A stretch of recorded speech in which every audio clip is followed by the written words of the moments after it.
Welcome to Reaching New Heights with Troy Bell, the city manager of the City of Muskegon Heights, where you get to know what you need to know so you'll be in the know. Thanks again for tuning in, clicking on, for watching the show. Thanks again for the comments between shows, between segments, and the feedback. So always appreciate that. Today we have another great show for you. We are going to welcome to the show Mr. Calvin Davis. Welcome, Mr. Davis. And we are going to welcome to the show Miss Regina Davis. No relationship. So Thank you. Say hello to the listeners. Hello, listeners. Thank you for listening. All right. And to Mr. Davis, say hello. Hello, everyone. Glad to be back on. Excellent. I think we need to increase your sound a little bit, Mr. Davis, so that we can hear you. So we are talking today about three things. We'll have a short break in between, but we are here to talk about the upcoming opening of our farmers market. Yay! And we're going to talk about the successful cleanup and some of the debriefing from our first of four Saturday cleanups. And we'll come back then and talk about our roads. So, and I think we'll do a few small business highlights as well. So let's go ahead and get started with the farmers market. So welcome to the show, Ms. Davis, and I'm excited to hear and for you to share what you have in store with the farmers market this year. Well, thank you so much, and I'm so very excited to be able to share what we have going on this year. To start with, we actually do have our grand opening, which will be this Friday from 10 until 2. We're going to have a few vendors with us, and as the market season increases, we'll be able to add more and more market vendors for fresh fruits and vegetables. We will be taking the bridge card and double up food buck programs with the city anyways, probably like in July, but all the other farmers that are able to take all of the bridge cards and double up food buck programs. We're going to expect on Friday, especially rain permitting. We're there actually if it rains or if it's sunny outside, we'll be there. We're hoping to have, we're going to have music. So the Muskegon Heights band, they're going to come by and play a couple of songs for us. We're going to have some karaoke and then just regular music. In addition, we will have face painting for the kids. We want to make sure that it's kid friendly, of course, this year. So we have lots of things throughout the year planned for the kids. Let me see, what else do we have going on Friday? Snow cones. Hopefully we may be able to have that throughout the season. All that for the kids and adults alike. Gosh, let's see, there's just so much. I was going to say snow cones for the kids. I want to give you some snow cones. So for the kids and the kids at heart, right? We're all kids at heart. Yeah. No age limit on the snow cones? No age limit on the snow cones. We're gonna do some face painting as well. So we're just in for a great time. I'm hoping that everyone comes out and support. We had, I thought, wonderful support last year. We're just getting started a little bit earlier on time this year, which is very exciting. We've partnered with quite a few people this year. To start, I just actually, Reed Muskegon wanted me to definitely name drop them. We're working to do some things with the kids throughout the summer, as well as the bookmobile. They will be in June 10th. And from June 10th, every other week, kids will be able to check out books. We're going to have story time, some book giveaways, different prizes, kind of read programs.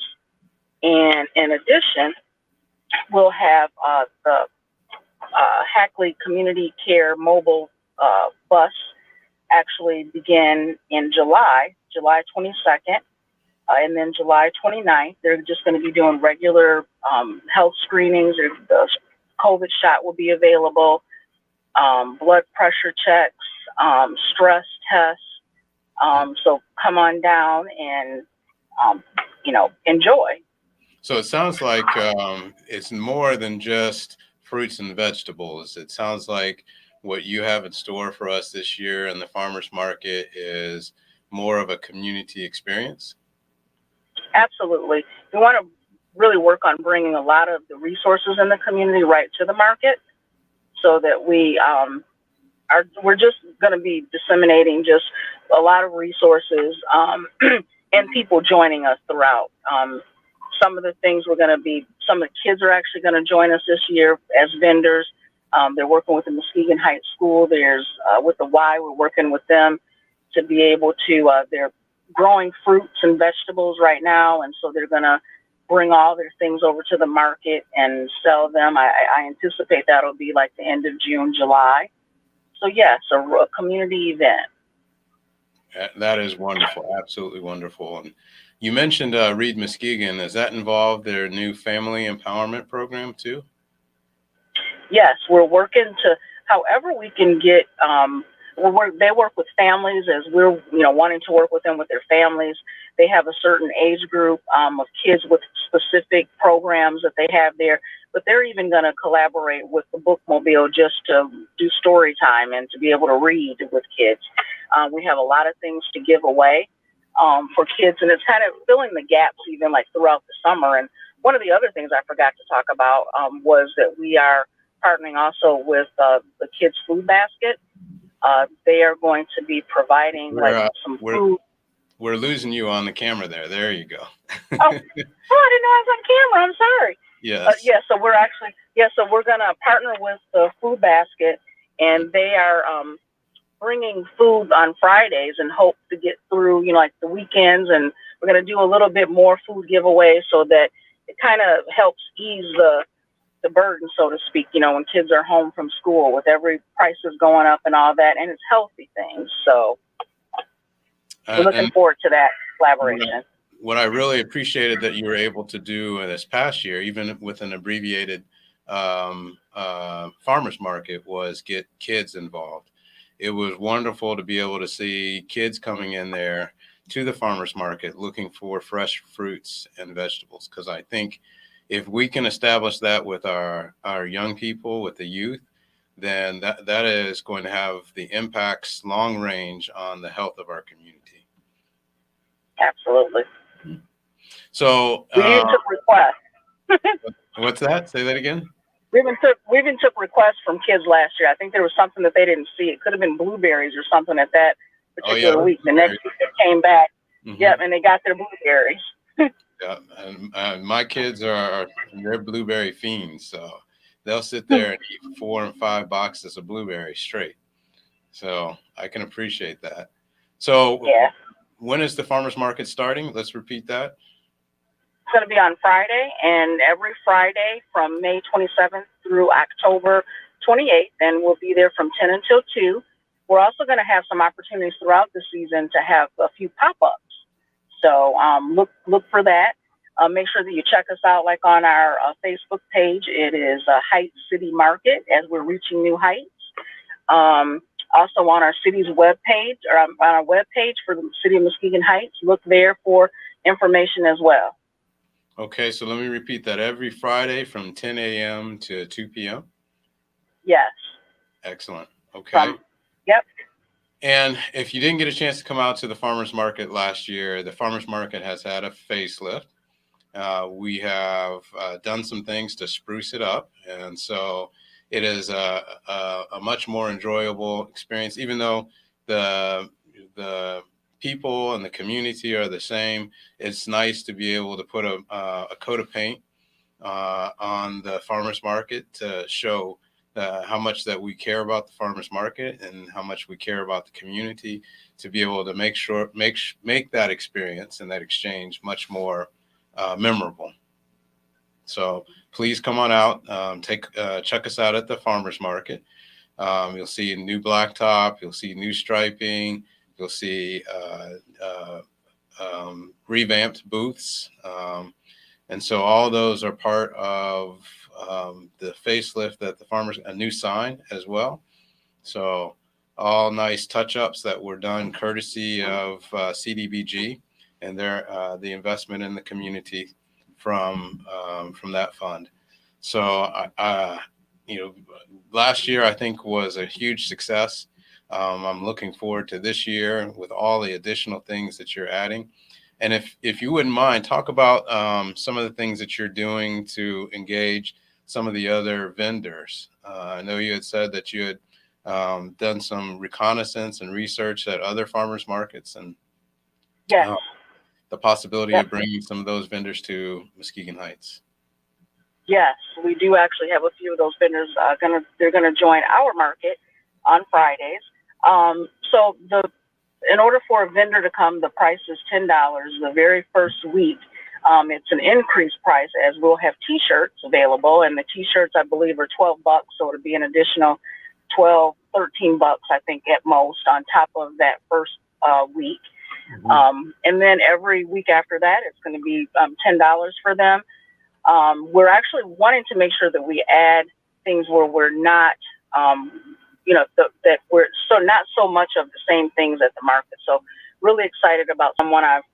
Forgive me, I forgot the name of his business, but he's going to be growing things where we can add to our dishes, like the basils and the all the different spices and things like that that'll actually help our community in terms of high blood pressure, making those numbers decrease. So that's the focus also. So when we say health, it really is focused on the health, the things that plague our communities, and hoping to bring some of those things to the market so that you can actually add that. And we're going to be sharing recipes, simple recipes, everything that's going to be at the market. You're going to be able to purchase it for these particular recipes, and then just add these additional things that help us combat, like high blood pressure and diabetes and things like that. So, but we'll be able to talk a lot more about that, like when the health bus actually comes by. Great. I know we're talking about looking at ways that we can serve the seniors with possibly providing transportation for those Yeah. seniors that's too far for them to walk and don't have Yep. transportation, to be able to schedule that Yeah. on Friday. So that'll be Yep. an excellent enhancement to the market. Now, you mentioned bucks, double up bucks. Is there assistance for seniors at the farmers market? So we do have tokens that we're actually giving the seniors this year, and so there are specific tokens for seniors that they're able to double up on some of their food as well, some of their produce. Okay. Yep. And is that different than the double up bucks, or is that the same thing? So it's a little bit different than the double up bucks, but they're able to use. So there's going to be a market navigator there, and so there's going to be an entire education on how to maximize your dollars so that you're able to get more and more fresh fruits. And so people that have bridge cards, that is part of the double up food program. So they bring their cards. They're going to be given another card like with the veggie van, and that's how they're able to double up on their bucks. So it's up to, I believe it's $40. So let's say they do the 20, and then it's up to $40 to double up to 40. So if you But spend we're gonna 20, you'll be able to buy $40 worth 20. of, right, Yes. up to $40. Yep. Okay, an additional 20. But we want people to make sure that they come and bring their bridge card so that we can, help them be able to access and understand what their dollars are, because those dollars are very powerful as well. And so I think those dollars will go a lot longer way with the market as opposed to some of the other stores when we're talking about fresh fruits. Great. That's fantastic. And you said a market navigator. Is that a person or a kiosk? It is a person. Okay. Yep, it's actually a person, and it's Amy with the veggie van. And so she actually goes around to the different markets, and she helps you navigate throughout all the things that you may have, like all those extra, the double up bucks. We're also going to do market tours. So as we're doing the tours, we'll be able to go to each vendor and see how they're able to maximize their dollars. Okay, that's fantastic. And if you're listening and you believe in the concept of farmers markets and the concept of fresh fruits and vegetables in a community that is effectively a food desert. We welcome you to be part of this initiative. A lot of what we're doing is made possible through grants and donations. So if you're listening and you would like to make a contribution to help us expand the program that we offer to seniors, expand the program to so that we can offer more to those that are financially distressed, we welcome your participation through grants or donations. So if people want to make a contribution or grant, how can they reach you, Ms. Davis, in order to make that happen? So my email actually would be rdavis@muskegonheights.org, and my phone number is 616-516-0369. And thank you for mentioning the people wanting if they want to donate. So we do have Friends of the Market, and then that's separate from our people who are collaborating and partnering with us. That's more of organizations. Excellent. You said rdavis@muskegonheights.us, right? I did. I hope I said that. I could have said .org. All right. I apologize. All right. But it's R, .us. Thank you. you're welcome. RD as in Delta, A as in Alpha, V as in Victor, I as in India, S as in Sierra at muskegonheights.us. All Yes. right. So we want to make sure that there's no confusion so that people, if they want to make a contribution, they want to give, that they don't get lost in email purgatory. So Yes. But I'll also come and find a lot of people too. So I'm actually combing through the neighborhood. So and this I is a think good way to introduce me.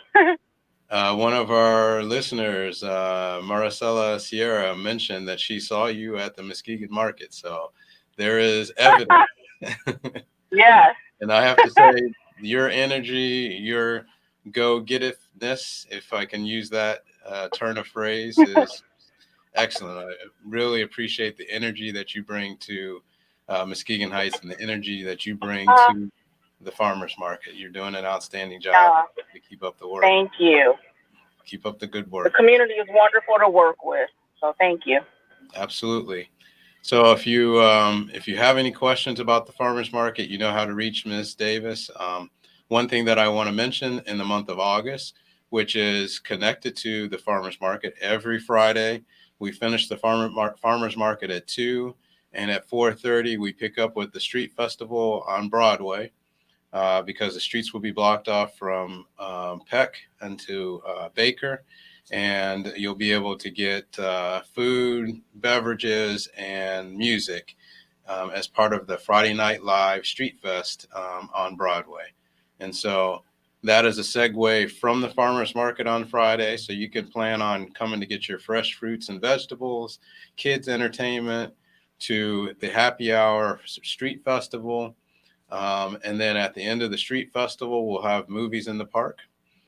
So bring out the gigantic screen in Rowan Park and have family-friendly movies. So we plan a whole day of activities. You can plan on doing the whole thing from farmers market to movie, or you can plug in at the farmers market, come back for the movies, or you can come for the street festival and then the movies, or just the street festival.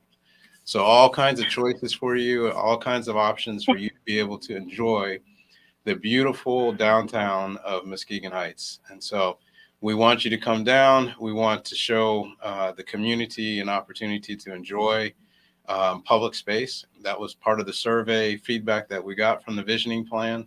And so these events and these activities, from the farmers market all the way through to the movies in the park, are the city of Muskegon Heights offering chances for people to enjoy public space. And if we do this, you will see the value of our downtown area. And I know some people say, well, we need to fix the streets first, but we can enjoy each other's company. We can enjoy good food and music before the streets are fixed. And as a matter of fact, as a result of that, I think people will see a chance to open up their businesses in our downtown district when they see the number of people who are interested in coming into our downtown. We have one of the only intact downtown districts in the West Shore. on the lakeside. And so I know City of Muskegon's doing a great job in creating their downtown, but we have a historical downtown that's intact, and so we need to take advantage of that. And I'm glad that the farmers market is an important part of opening that up and making that happen this summer here in Muskegon Heights. So thank you for joining us. Appreciate it, and thank you for the comments. Okay. If you want to stay on, you're welcome to. We're going to transition here to a conversation with our resident code enforcement subpoena officer, also Mr. Davis, and talk about the wonderful event that happened this past Saturday as part of the cleanup. So, if you wouldn't mind giving us an overview of the cleanup program, Okay. some of the partners that are involved, and then we can talk a little bit about what happened this past weekend. So our uh, our committee that came to the table to help facilitate the cleanup consists of multiple entities and organizations throughout the county, and some of those partners are the Muskegon Community Foundation, United Way, local businesses, and also community organizations that have a long-standing history of supporting what we do here in the city of Muskegon Heights. As a result of it, we came together to facilitate a citywide cleanup that consists of four different dates where we have planned to zone the city off and do a concerted effort throughout the city to clean up identified locations throughout the city. On Saturday, last Saturday, the 21st, it was our kickoff event. And it was, to our pleasant surprise, at about 7:30, we had our citizens in the community descending on our parking lot here at City Hall. It was a long line of citizens in terms of here to take advantage of some of the giveaways that we had. Here we were offering leaf bags to the citizens, and so that they could go out and get a start on cleaning up their yards and those things. We also had shrubs, flowers, and rose bushes that were given away, mulch, and dirt. And so we had a wonderful turnout, and it was good to see everyone pulling together and doing everything that we could to make an impact. And we had cars riding down the street honking their horns. We had individual citizens coming out and pitching in. We had several citizens pitch in to help with the actual cleanup efforts. And I'd like to say for all of our giveaways, we totally ran out of everything we had. They were donations that were given to us, and though all of those were exhausted on Saturday, and so in many regards, we believe it was a great impact and a success across the board. So, just for some of our listeners that may not have been aware of the program and project, this is part of a larger Fight the Blight campaign that was started by staff at the city. Beautify the Heights, Fight the Blight. And you may have seen the billboards that are up and the yard signs that are out. And we have been talking about this since probably January, February, that this year that we are going to do a full court press campaign to improve the way that our community looks, to beautify, not just fight the blight, but also beautify the community. And so when Mr. Morrow and Mr. Davis got together to take the lead on this and jumped out there with the initiative, they pulled together this coalition of groups that you mentioned, Mr. Davis. And I think the Coalition for Community Development was one of those organizations. We had neighborhood associations that got involved and started meeting on a regular basis to plan this out. And out of the meetings came this opportunity for us to get these donations. Absolutely. So some of the dirt was donated, right? Yes, sir. There was Mulch. mulch, right? Yep. What else was donated? Was it Uh, Rose bushes? bushes, shrubs, Mhm. and flowers. Okay, Yeah. excellent. And the idea behind these donations wasn't to be able to blanket the entire community, but to give some incentive for people to get started. And Absolutely. it was just a catalyst, right? Absolutely. A seed, a small seed at that. Right. Because we know the city doesn't have the funding to be able to purchase all of this and be able to blanket the whole community. And we're really appreciative of those community partners that were willing to step up and donate these things to be able to offer some incentive for people to get started. Not to complete the whole project, but like you said, a seed that could be planted and nourished, Yes, sir. fertilized, Ab- and cultivated, right? Absolutely. With anything you do, you look to have as much of a positive impact as you can, and this is just our way for our citizens and our community to see that we are willing to do our part, that we're willing to step outside of what some may consider the norm, and go that extra mile to say, "Hey, we appreciate you. Mhm. We see you. We see your heart." And we want to do something to show our appreciation towards you and what you do here in the city. So with that spirit, that's why these efforts were made. And I think that um, is huge for our community. We don't have a lot of resources. We have limited funding, and so what we have to do is be creative. We have to be innovative. I know the hearts of our staff and our employees is to be able to do so much more. Sure. Today, we're not in a position to do that. But that's on the horizon. It may not be tomorrow or the next day, but down the road, we will be a community that has the resources to be able to do much more than this planting the seed and this catalyst of change. But it's a start. And I Yes, know sir. from some of the feedback, and maybe you've gotten feedback as well, and feel free to talk about it, that they wished we could have done more.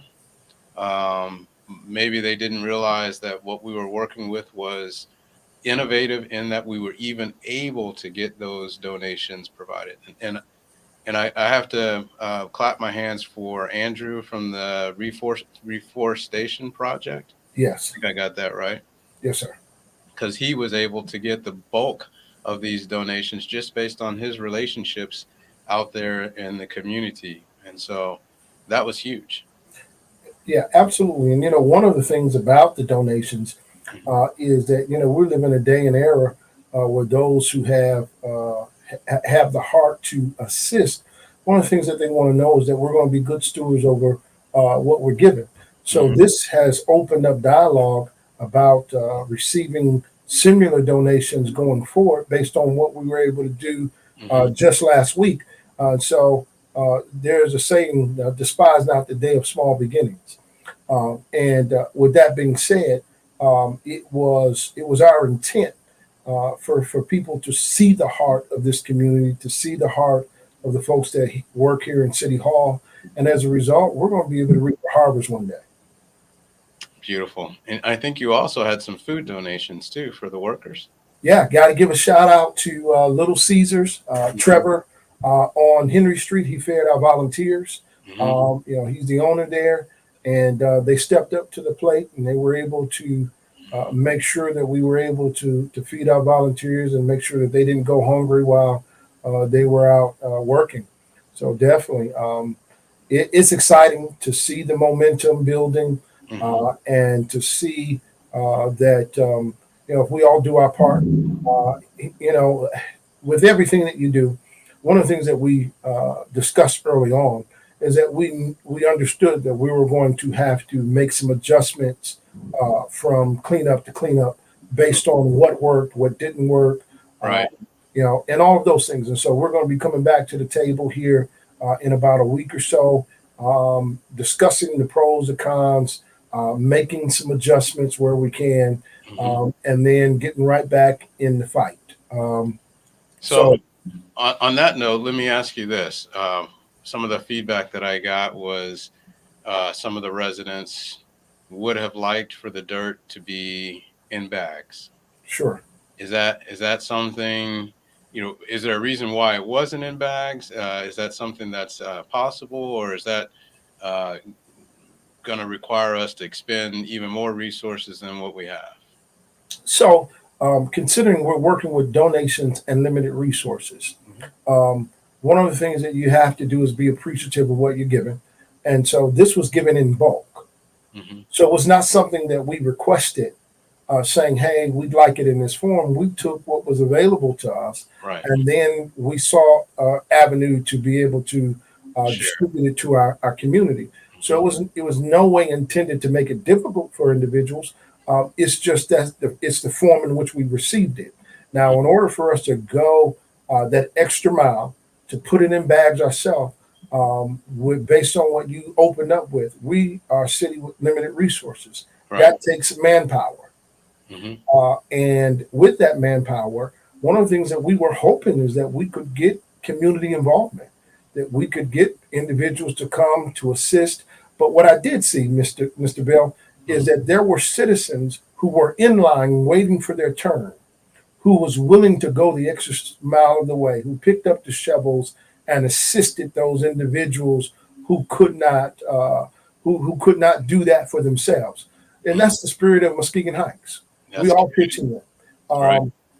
Where it is that we welcome feedback, we Hmm. welcome constructive criticism.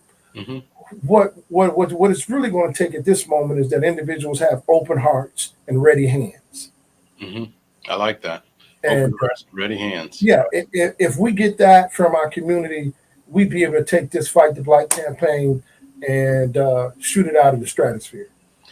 And even though we might not have the resources of the wealthier or richer cities or more affluent cities, we have the will and the tenacity to be able to make it happen.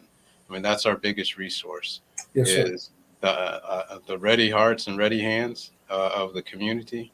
We can make it happen without all of the bells and whistles if we come together and work together. Yeah, it's gonna take effort from everyone. Um, one of the things that really charged myself and Mr. Morrow with this particular initiative is because there is so much rhetoric about what we're doing and what we're not doing. It's the season where if we can conversate, in my humble opinion, we can conversate. But how about we work while we're conversating? How about we actually put something into action? And that's what myself and Mr. Moore wanted to do is that while we're having these tough conversations, Mhm. that we do something other than just, you know, have an opinion. Great. Well, I would love to be able to show the community some of the pictures, the photographs from. I believe that you took some, if not before and after pictures, but some at least in action pictures. And Yes, so, sir. We certainly have many pictures that we can get to you, get in your hands. We can put it on our social media sites, and we've got to pull those together. We have some here with our staff, but we also have some of the other organizations, right, and we can bubble that up and send it out electronically so that the community can see the actual imprint because there was one made across the board in every section of the city, which is remarkable considering the resources. right. And I want to clarify because there was some question about this. This is all volunteer driven.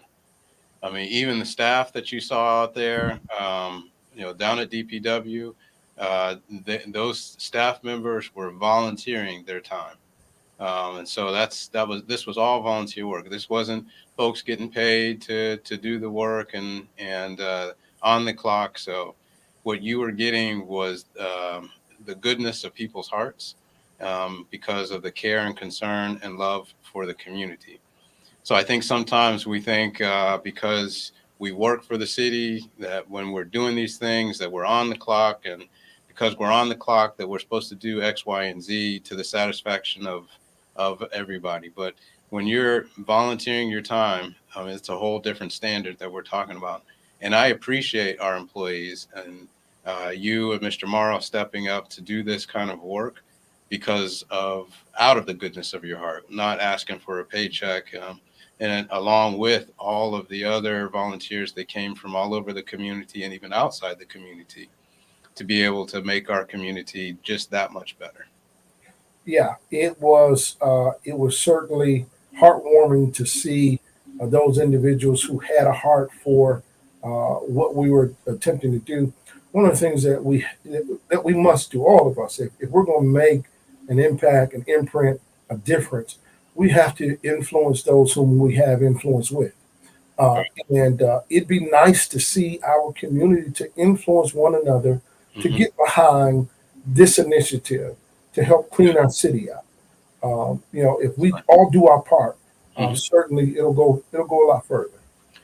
Well, at this point, I want to want us to take a short break, and when we come back, I want you to talk about who the sector captains were, and talk about when the next cleanups are going to be held, what the locations are for each of the captains to be able to congregate and disseminate what the plan for that day is. So we'll talk about that when we come back for the break here in a couple of minutes. And for now, thank you for being tuned in to Reaching New Heights, and we'll see you in just a few minutes. When smoking gives you Smoking gives you COPD, you COPD. learn to lie a little bit. You make up excuses like, I have to get my keys. You guys go on. Anything so you can walk at your own pace. I used to do that all the time. Those lies don't work anymore. My tip is, the worst lies are the lies you tell yourself. Like smoking isn't that dangerous. You can quit. For free help, visit cdc.gov/tips. As an Olympic athlete, I prepare for everything. So when I became pregnant, I thought I was ready. But at 32 weeks, I was diagnosed with severe preeclampsia and had an emergency C-section. Looking back, had I known the warning signs, I would have talked to my doctor sooner. Too many women die of pregnancy-related complications, and most are preventable. If you or someone you know is pregnant or recently had a baby, learn the warning signs. It could help save her life. Hear her. All right, welcome back to Reaching New Heights with Troy Bell, the city manager, City of Muskegon Heights. And so, Mr. Davis, you had many volunteers, but you also had what you called quadrant captains, I think it was, Yes, sir. community captains. So those are our volunteer extraordinaires that not only agreed to give of their time freely, but to take a leadership role. So who were those individuals? So we had Michelle Tyson, who took on the zone captain hat for the east side, where they were able to start cleaning up a very significant part of what we consider East Park Manor, right outside of East Park Manor, there on Superior and Hume, and she had a wonderful array of young people out there who were enthusiastic and came out with some additional volunteers who wanted to actually volunteer specifically in that location. They actually requested to be there, and so they've gotten off to a good start. Got several fields, lots, trees, branches, manicured, maintenance, and those young people did a remarkable job. Excellent. Who else did you have? We had Kaya Thornton from Us over, yeah, from Us Cafe, and she had her Overcoming team. Barriers. Yeah, Overcoming Barriers. She had her team, which was Zone or Quadrant 3, which is the west side of the city, Okay. and she had those folks out there, those volunteers. Where did they meet in zone? Yeah, they met at Map Church. Okay. There, and they were able to clean from Map Church going south on both Peck and Sanford, Hmm. um, along the terrace, along the curbside, as well as to cut and manicure the large lot on the corner of Sanford and Sherman, Okay. and they made a big imprint there, and Who was it next? was what's that? Who was next? The next person is um, I'm saying sister because I'm thinking church, but Contessa Hood. Okay. She was up in the Woodcliff area, Okay. um, on that southeast side of the city, Hmm. and Where did they meet? they met at Johnny O'Hara's Park, Okay. and they were there with their volunteers, and they were a strong group of individuals, and they rocked it out. They were like rock stars. Yeah. I mean, it looked wonderful down there. The volunteers were all Hmm. in sync with one another, and they got a lot accomplished. And The fourth quadrant would be myself. We met at Bethlehem Park at Summit and Walks. We were able to clean the terrace, the park itself, all the way down to Glade Street, curbside, and terrace. And so it was a good time. and you had some other folks that were city employees that came out. I think Mr. Guy was there, and if I'm not mistaken, Dominique was it? Dominique Gray, yeah, he was our runner. He was going back and forth with us. Mr. Guy was there with the dirt and mulch, Right. and we also had Councilwoman Kitchen out there. She was out there right alongside of us in the fourth quadrant, Hmm. and we did a lot of good work. Well, shout out to our city employees and Councilwoman Kitchen for the time and effort that they volunteered, that all of you volunteered. That's outstanding. So, if people want to sign up for future events, when are the next events? The next events are June the 18th. Okay. July the 16th, and August the 20th. There is a flyer that is circulating on every platform that you can think of. You can Facebook, go, the website. oh, yeah, yeah. And it's out there. Just go to the URL code, Hmm. and you can actually go and sign up to work alongside of one of these quadrant captains Hmm. in their quadrant. So if there's a specific area that you want to target, or you just like to work alongside of one of the captains, you can Okay. choose what quadrant, and sign up, come on out, and Hmm. we'd love to have you. Excellent. And do you have that URL handy for people to go to sign up? Let's see if I can pull it up real quick. Okay. Well, while you're looking for that, thank you, Ms. Ross, for compliments on the farmers market. And she pointed out to for us to bring some flyers to the block party this weekend. The block party is at the Us Cafe, and I believe that is on Saturday. Is it? So if you could verify that, Ms. Ross. Um, and thank you again from Miss Sierra for pointing out that Ms. Davis was at the market. So appreciate that. And yes, it is beautiful, Ms. Ross, to see the community coming together and getting involved. I mean, that's the power of change, and that's what's going to take us to the next level to raise Muskegon Heights to the new heights. So you still looking for that URL? I'm all set and ready to go. Okay. If you're looking to volunteer and want to assist, you can go to bit.ly/ beautify the heights 2022. Okay. Beautify the Heights 2022. Yes, sir. 2022. Excellent. So please check out that URL. And if you didn't catch it from this, um, we it is on our website, is on Facebook. You check out the flyer, and it's on the flyer there, where you can find where you can go to sign up. And if you're interested in making donations, what's the best way for them to if they know people that want to make donations, whether it be cash or in-kind services, where would they go for that, Mr. Davis? We ask that you would reach out to us here at City Hall, Mm-hmm.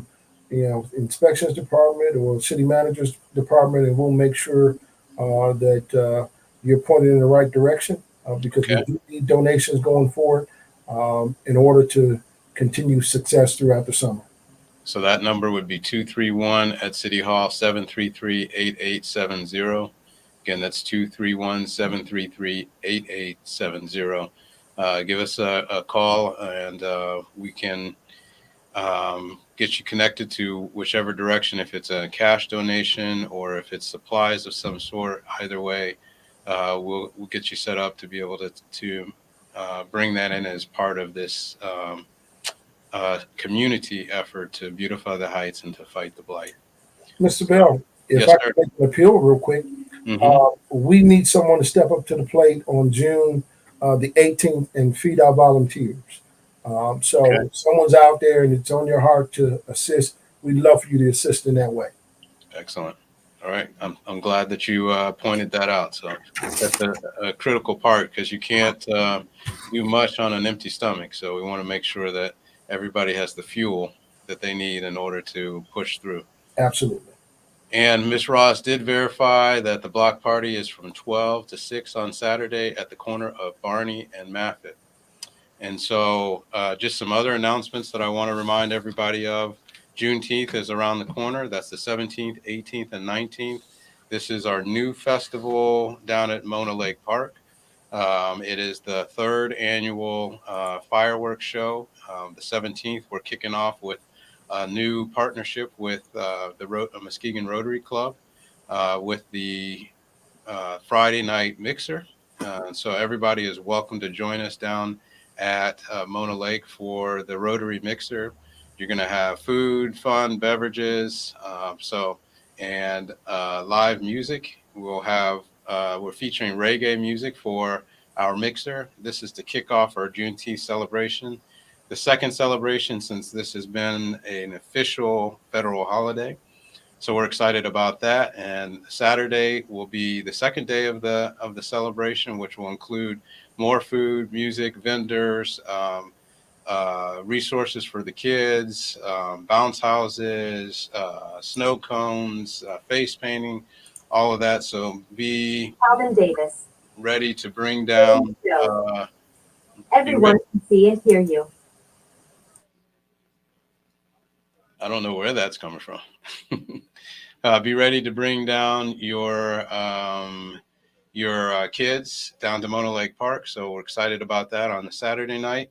And then on Sunday, we will have some more live music, 2 bands. Again, food, beverages, vendors. If you're interested in being a vendor, whether it's a food vendor or if you're a nonprofit or organization that wants to put up a tent or a table, please get in contact with Jen Ross. Thanks to Jen Ross and Kaya Hunter for being the leads and organizers with the city on putting this together.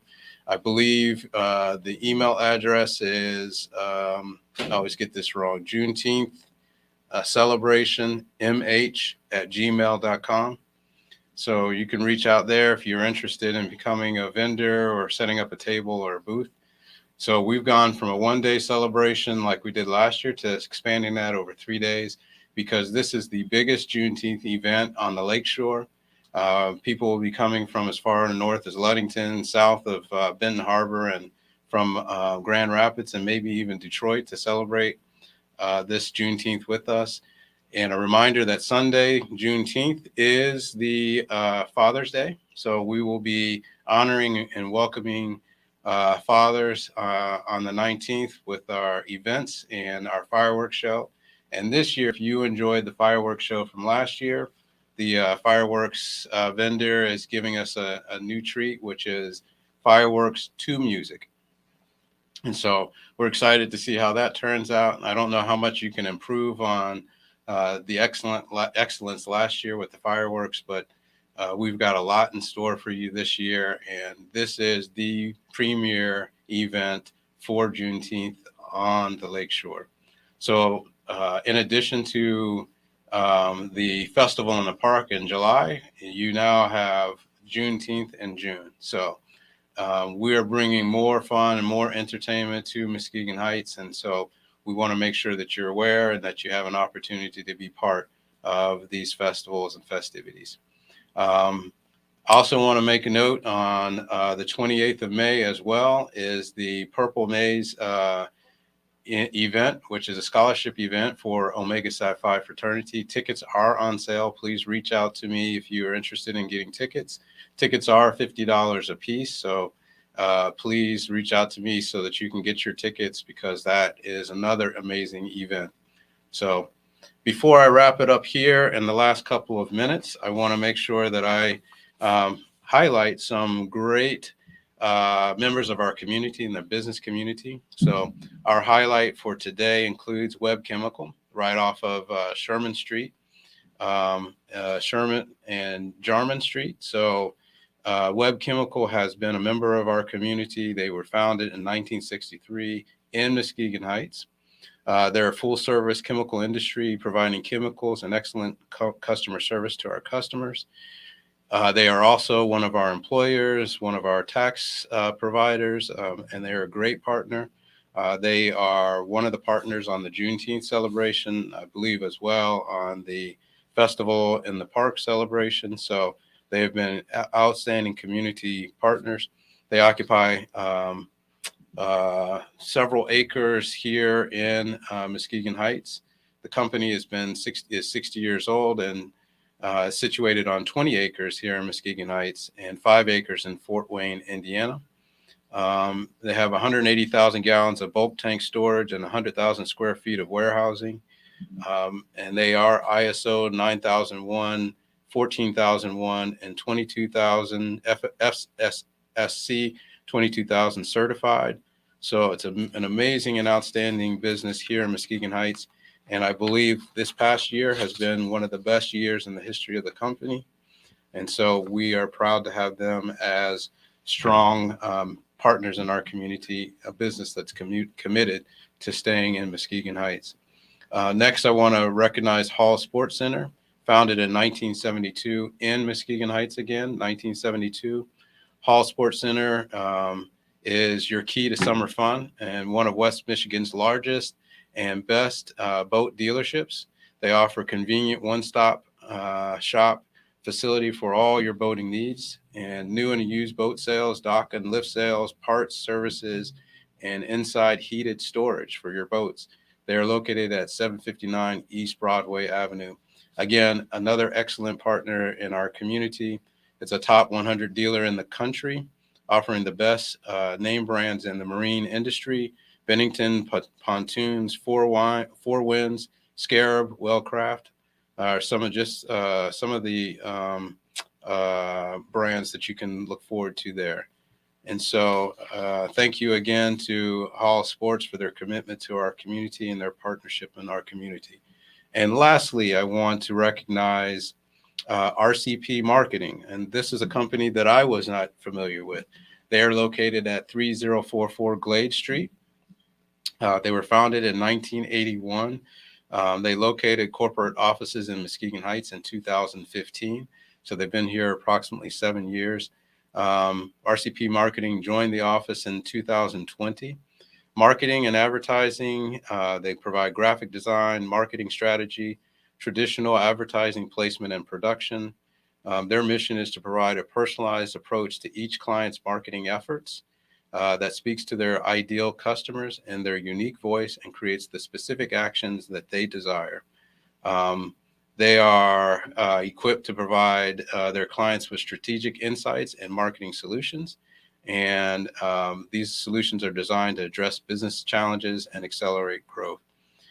We thank RCP Marketing for making Muskegon Heights their home.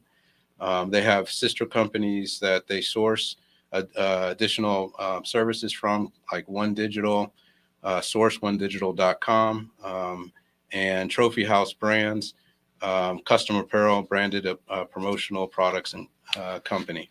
So these are our 3 small business or business highlights. Some of them aren't so small, but partners in our community. And for me, knowing what our businesses are and our business community is an important part of bringing back our community and reaching new heights. And sometimes you drive by these facilities and you have no idea what they do or how long they've been or why they're there. And so I think it's important for us to educate the community on these community business partners because they're not only providing business services, but they're also providing jobs. And we should be aware of those opportunities in our community. So with that, I will wrap up the show today. Thank you so much for joining us. Ms. Ross has verified that the email address is Juneteenth, the Juneteenth celebration MH@gmail.com. I think I had it right. Juneteenth celebration M as in Mary, H as in Heights @gmail.com. And so if you have questions about the Juneteenth event, you want to participate, you want to volunteer, you want to donate, that's your point of contact. So with that said, thank you for joining us for Reaching New Heights with Troy Bell, the city manager, City of Muskegon Heights. Thanks to the mayor and council for the opportunity for me to serve as your city manager. Continue to be blessed. And remember, you can tune in here for all of the things that are important information-wise, where you get to know what you need to know so you'll be in the know. Thanks, and continue to be blessed.